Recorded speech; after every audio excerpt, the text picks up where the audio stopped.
İnsanın bağışlanması, bu cümləni də yadda saxlayın. İnsanın bağışlanması Allahın rəhməti ilə yanaşı, həm də qüdrətini bizə çatdırır.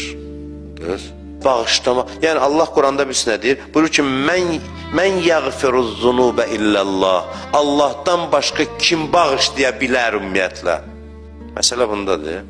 Yəni Allahdan başqa kim bu işin öhdəsindən gələr?